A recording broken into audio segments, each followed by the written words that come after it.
Day long weekend for most of Australia, as if most of you don't already know that. Her Majesty was actually born on the 21st of April.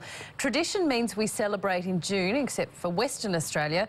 But debate is raging over the relevance of the public holiday. Republicans say it's out of date and there must be a better reason for a three-day weekend. But monarchists insist it would be un-Australian to scrap it. Major General Michael Keating is the chair of the Australian Republican movement. He's in Brisbane for us this morning. And Professor David Flint is the national convener of Australians for Constitutional Monarchy. Good morning to you both, gentlemen. Major General, I'm going to start with you. Queen's birthday, yes or no? Definitely not, Samantha. Good morning to you. What would you like to see in its place?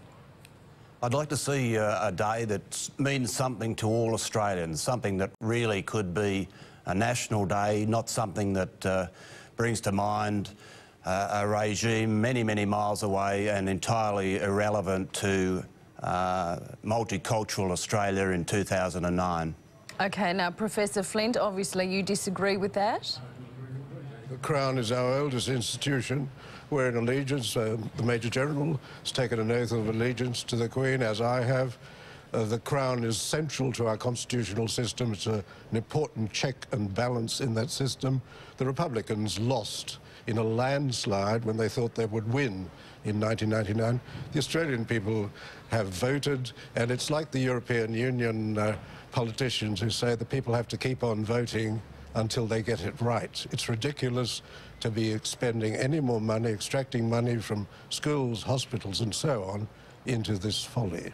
Professor Flynn, what do you say to those Australians, though, who see the Queen's birthday as irrelevant? I think they should think carefully and understand their history. Unfortunately, we do have a great gap in learning about our Constitution, about our history in this country. For example, the latest government survey showed that when they put the question, the elementary question, what is the Australian Constitution, to Year 10 students, only 1 out of 3 could choose the correct answer from certain pre-answers available to them. We have to know more about what this weekend is about. And if Australians just think a little about it, as I'm sure many will, they'll understand that the Crown is essential to our constitutional system.